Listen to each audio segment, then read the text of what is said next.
ಆದಿನಾಥ ಸಮಾರಂಭಾಂ ಶಂಕರಾಚಾರ್ಯ ಮಧ್ಯಮಾಂ ಪರಮಾನಂದನಾಥ ಪರ್ಯಂತಾಂ ಒಂದೇ ಗುರು ಪರಂಪರಾಂ. ಗುರುಬ್ರಹ್ಮ ಗುರುರ್ವಿಷ್ಣು ಗುರುದೇವೋ ಮಹೇಶ್ವರಃ ಗುರು ಸಾಕ್ಷಾತ್ ಪರಬ್ರಹ್ಮ ತಸ್ಮೈ ಶ್ರೀ ಗುರವೇ ನಮಃ. ಭಜೆ ಶ್ರೀಚಕ್ರ ಮಧ್ಯಸ್ಥಾಂ ದಕ್ಷಿಣೋತ್ತರಯೋ ಸದಾ ಶ್ಯಾಮಾ ವಾರ್ತಾಳಿ ಸಂಸೇವ್ಯಾಂ ಭವಾನೀಂ ಲಲಿತಾಂಬಿಕಾಂ. ಶ್ರೀ ಗುರುಭ್ಯೋ ನಮಃ. ಶ್ರೀಮಾತ್ರೇ ನಮಃ. ಶ್ರೀವಿದ್ಯಾ ವೇದ ವಿದ್ಯೇನ, ಇದನ್ನ ನನಗೆ ಬಹಳಷ್ಟು ಜನ ಕೂಡ ಕೇಳಿದ್ರು. ಶ್ರೀವಿದ್ಯೆ ಅನ್ನೋದು ವೇದ ವಿದ್ಯೆನ ಅಥವಾ ತಾಂತ್ರಿಕ ವಿದ್ಯೆನ, ಇದರ ಬಗ್ಗೆ ಸ್ವಲ್ಪ ಹೇಳಿ ಅಂತ ಕೇಳಿದ್ರು. ಹಾಗಾಗಿ ಶ್ರೀವಿದ್ಯಾ ಅನ್ನೋದು ವೇದ ವಿದ್ಯೆನ ಅಥವಾ ಅಲ್ವಾ ಅನ್ನೋದನ್ನ ಇಲ್ಲಿ ಶಾಸ್ತ್ರ ಪ್ರಮಾಣಿತವಾಗಿ ಹೇಳುವಂತಹ ಪ್ರಯತ್ನವನ್ನ ಮಾಡ್ತಾ ಇದ್ದೇನೆ. ಕಾಮೋ ಯೋನಿಹಿ ಕಮಲತ್ಯೇವ ಸಂಕೇತಿತೈ ಶಬ್ದೈಹಿ ವ್ಯವಹರತಿ ನ ಪ್ರಕಾಶಂ ಯಾ ವಿದ್ಯಾ ವೇದ ಪುರುಷೋಪಿ. ಭಾಸ್ಕರ ರಾಯರು ಈ ಶ್ಲೋಕದಲ್ಲಿ ಹೇಳ್ತಾ ಇದ್ದಾರೆ, ಶ್ರೀವಿದ್ಯೆ ಅನ್ನೋದು ವೇದ ವಿದ್ಯೆ ಅನ್ನೋದನ್ನ ಸ್ಪಷ್ಟವಾಗಿ ಹೇಳ್ತಾ ಇದ್ದಾರೆ. ವೇದಗಳಲ್ಲಿ ಹೇಳಲಾದ ವಿದ್ಯೆಗಳನ್ನ ಮೋಕ್ಷ ವಿದ್ಯೆಗಳು ಅಂತ ಕರೀತಾರೆ. ವೇದಗಳಲ್ಲಿ ವಿದ್ಯೆಗಳನ್ನ ಮಂತ್ರಗಳನ್ನ ಹೇಳಲಾಗಿದ್ಯಾ ಅನ್ನುವಂತ ಅನುಮಾನ ಬರ್ಬೋದು. ವೇದಗಳಲ್ಲಿ 4 ವಿಧಗಳನ್ನ ನೋಡಬಹುದು. ಮೊದಲನೇದು ಸಂಹಿತಗಳು, ಎರಡನೇದು ಬ್ರಾಹ್ಮಣಗಳು, ಮೂರನೇದು ಅರಣ್ಯಕಗಳು, 4ನೇದು ಉಪನಿಷತ್ತುಗಳು. ಈ ಮಂತ್ರ ಭಾಗವನ್ನೆಲ್ಲ ಉಪನಿಷತ್ನಲ್ಲಿ ನಾವು ನೋಡಬಹುದು. ಉದಾಹರಣೆಗೆ ನಾರಾಯಣೋಪನಿಷತ್ತು, ಓಮಿತ್ಯೇಕಾಕ್ಷರಂ ಬ್ರಹ್ಮ ನಮ ಇತಿ ದ್ವೇಕ್ಷರೇ ನಾರಾಯಣೇತಿ ಪಂಚಾಕ್ಷರಾಣಿ ಏತದ್ವೈ ನಾರಾಯಣ ಸಾಷ್ಟಾರಂ ಪದಂ. ಈ ಶ್ಲೋಕದಲ್ಲಿ ಹೇಳ್ತಾ ಇದ್ದಾರೆ, ಓಂ ನಮೋ ನಾರಾಯಣಾಯ ಅನ್ನೋದು ಅಷ್ಟಾಕ್ಷರಿ ಮಂತ್ರ ಅಂತ. ಗೋಪಾಲ ತಾಪಿನಿ ಉಪನಿಷತ್ತಿನಲ್ಲಿ ಕ್ಲೀಂ ಕೃಷ್ಣಾಯ ಗೋವಿಂದಾಯ ಗೋಪೀಜನ ವಲ್ಲಭಾಯ ಸ್ವಾಹ ಈ ಮಂತ್ರವನ್ನ ಹೇಳಲಾಗುತ್ತೆ. ಆದ್ರಿಂದಲೇ ಇವುಗಳನ್ನೆಲ್ಲ ವೈದಿಕ ಮಂತ್ರಗಳು ಅಂತ ಕರೀತಾರೆ.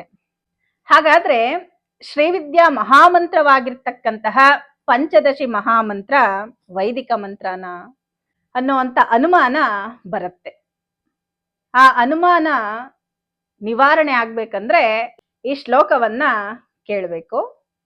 ಶ್ರೀವಿದ್ಯೆ ಅನ್ನೋದು ವೇದಗಳಲ್ಲಿ ಹೇಳಲಾದಂತಹ ಅತಿ ರಹಸ್ಯಾತಿ ರಹಸ್ಯವಾದ ಮಹಾವಿದ್ಯೆ ಅಂತ ಹೇಳ್ತಾರೆ.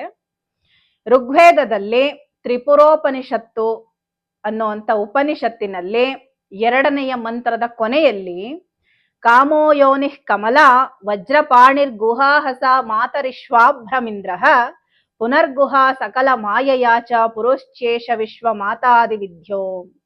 ಇಲ್ಲಿ ಕಾಮ, ಯೋನಿ, ಕಮಲ ಮೊದಲಾದ ಸಾಂಕೇತಿಕ ಪದಗಳಿಂದ ಈ ವಿದ್ಯೆಯನ್ನ ಹೇಳಲಾಗ್ತಾ ಇದೆ. ಅಂದ್ರೆ ಇದು ಪಂಚದಶಿ ಮಹಾಮಂತ್ರವನ್ನ ಹೇಳ್ತಾ ಇದೆ.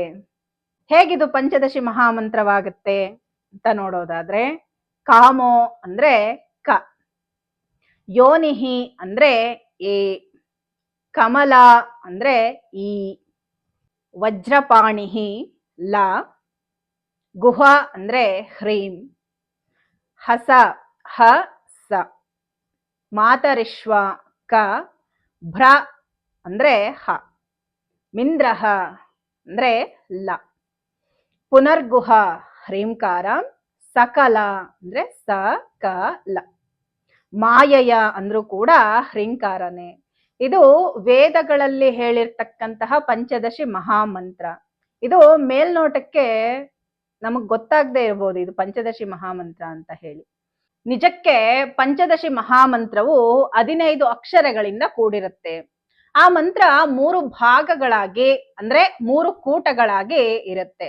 ಅಥರ್ವಣ ವೇದದಲ್ಲಿರ್ತಕ್ಕಂತಹ ತ್ರಿಪುರ ತಾಪಿನಿ ಉಪನಿಷತ್ತಿನ ಮೊದಲ ಅಧ್ಯಾಯದಲ್ಲಿ ಗಾಯತ್ರಿ ಮಂತ್ರವು ಪಂಚದಶಿ ಮಹಾಮಂತ್ರವು ಕೂಡ ಒಂದೇ ಅಂತ ನಿರೂಪಿಸಿದ್ದಾರೆ.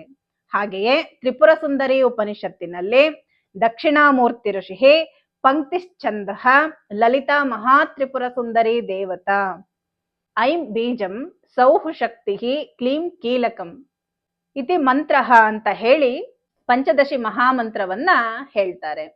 ಈ ರೀತಿಯಾಗಿ ಪಂಚದಶಿ ಮಹಾಮಂತ್ರವು ವೇದ ಭಾಗವಾದ ಉಪನಿಷತ್ತಿನಲ್ಲಿ ಹೇಳಿರೋದ್ರಿಂದ ಪಂಚದಶಿ ಮಹಾಮಂತ್ರ ವೈದಿಕ ಮಂತ್ರ. ಈ ಮಂತ್ರ ಅತ್ಯಂತ ರಹಸ್ಯವಾದದ್ದು. ಮೇಲೆ ಹೇಳಿರ್ತಕ್ಕಂತಹ ಈ 2 ಉಪನಿಷತ್ತುಗಳಲ್ಲಿಯೂ ಗೌಪ್ಯವಾಗಿ ಈ ಮಂತ್ರದ ಬಗ್ಗೆ ಹೇಳಲಾಗಿದೆ. ಆದರೆ ತ್ರಿಪುರ ಸುಂದರಿ ಉಪನಿಷತ್ತಿನಲ್ಲಿ ಮಾತ್ರ ಈ ಮಂತ್ರವನ್ನ ಬಹಿರಂಗವಾಗಿಯೂ ಕೂಡ ನಾವು ನೋಡಬಹುದಾಗಿದೆ. ಆದ್ದರಿಂದ ಪಂಚದಶಿ ಮಹಾಮಂತ್ರ ಅನ್ನೋದು ಮೋಕ್ಷ ಪ್ರದಾಯಿನಿ ವಿದ್ಯೆ ಅನ್ನೋದು ಇಲ್ಲಿ ಸ್ಪಷ್ಟವಾಗ್ತಾ ಇದೆ. ಹಾಗಾಗಿ ಶ್ರೀವಿದ್ಯೆ ಅನ್ನೋದು ವೈದಿಕ ವಿದ್ಯೆ ಅನ್ನೋದು ಪ್ರತಿಯೊಬ್ರು ತಿಳ್ಕೋಬೇಕು. ಲೋಕ ಸಮಸ್ತ ಸುಖಿನೋ ಭವಂತು, ಸಮಸ್ತ ಸನ್ಮಂಗಳಾನಿ ಭವಂತು.